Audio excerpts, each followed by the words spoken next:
നല്ല മഴക്കാലത്ത് അടിപൊളി റോഡും കൂടി കിട്ടിക്കഴിഞ്ഞാൽ അതിലൂടെ പോകാനുള്ളൊരു ഫീൽ എന്ന് പറയുന്നത് അതൊരു വേറെ ഫീൽ തന്നെയാണ്. നമ്മളിൽ പല ആളുകളും ഇങ്ങനെ പോകാൻ ആഗ്രഹിക്കുന്ന ആൾക്കാരുമാണ്.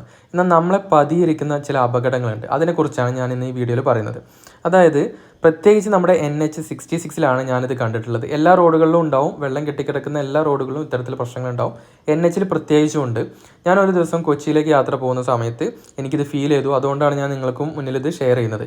ഇന്ന് രണ്ടത്താണി ഒരു രോഗിയുമായിട്ട് പോയിട്ടുണ്ടായിരുന്ന ആംബുലൻസും ഇതേ രീതിയിൽ അപകടത്തിൽപ്പെട്ടിട്ടുണ്ടായിരുന്നു. അതായത് നമ്മുടെ NH-66 ഒരു ഭാഗത്ത് ഹൈറ്റ് കൂടുതലും ഒരു ഭാഗത്ത് ഹൈറ്റ് കുറവായിട്ട് ചില ഭാഗങ്ങൾ നിങ്ങൾക്ക് കാണാൻ പറ്റും. അതായത് ഈ വളവൊക്കെ വരുന്ന ഭാഗങ്ങളിലാണ് അങ്ങനെ ഒരു സംഭവം ഉള്ളത്.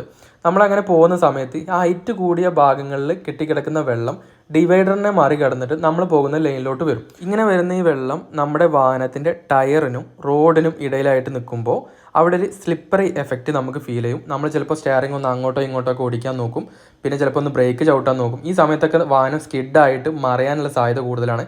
ഇനി ഒന്നും ചെയ്തില്ലെങ്കിൽ പോലും വാഹനം മറയാനുള്ള സാധ്യത വളരെ കൂടുതലാണ്. കാരണം വാഹനത്തിൻ്റെ കൺട്രോൾ നഷ്ടപ്പെടും. ഇനി എത്ര പ്രോ ഡ്രൈവർ ആണെന്ന് പറഞ്ഞാലും നമുക്ക് കൺട്രോളുള്ള സാധനം ഒന്ന് ബ്രേക്ക്, ആക്സിലേറ്റർ, ക്ലച്ച്, സ്റ്റെയറിംഗ്, ഇത്രയും സാധനങ്ങളെ നമുക്ക് കൺട്രോൾ ഉള്ളൂ. ഇതെല്ലാം കൺട്രോൾ ചെയ്തിട്ട് നമുക്ക് വാഹനം നിർത്താനോ ഓടിക്കാനോ ഒക്കെ ഉണ്ടെങ്കിൽ പോലും ടയർ നിലത്തുണ്ടെങ്കിൽ മാത്രമേ ഈ കാര്യങ്ങളൊക്കെ ചെയ്യാൻ പറ്റുള്ളൂ. അപ്പോൾ ഇങ്ങനെ വാഹനത്തിൻ്റെ ടയറിനും റോഡിനും ഇടയിൽ ഒരു വെള്ളത്തിൻ്റെ പാളി രൂപപ്പെടുന്ന ഈ എഫക്റ്റിനെ പറയുന്നതാണ് ഹൈഡ്രോ പ്ലാനിങ്, അക്വ പ്ലാനിങ് എന്നൊക്കെ. ഈ എഫക്റ്റ് വരുമ്പോൾ തന്നെ നമുക്ക് നമ്മുടെ കൺട്രോൾ പോകും. നമ്മൾ എത്ര പ്രോ ഡ്രൈവർ ആണെങ്കിലും കൺട്രോൾ പോകും, നമ്മുടെ വാഹനം മറിയും. അപ്പോൾ ഹൈവേയിലൂടെയൊക്കെ വാഹനം ഉപയോഗിക്കുന്ന, നല്ല സ്പീഡിൽ വാഹനം ഉപയോഗിക്കുന്ന ആളുകളാണെങ്കിൽ നിങ്ങൾ പ്രത്യേകിച്ചും ശ്രദ്ധിക്കുക. എല്ലാ റോഡിലും ശ്രദ്ധിക്കണം. എന്നിരുന്നാലും കൂടുതൽ വേഗതയിൽ ഉപയോഗിക്കുന്ന റോഡുകൾ നമ്മൾ പ്രത്യേകിച്ച് ശ്രദ്ധിക്കണം.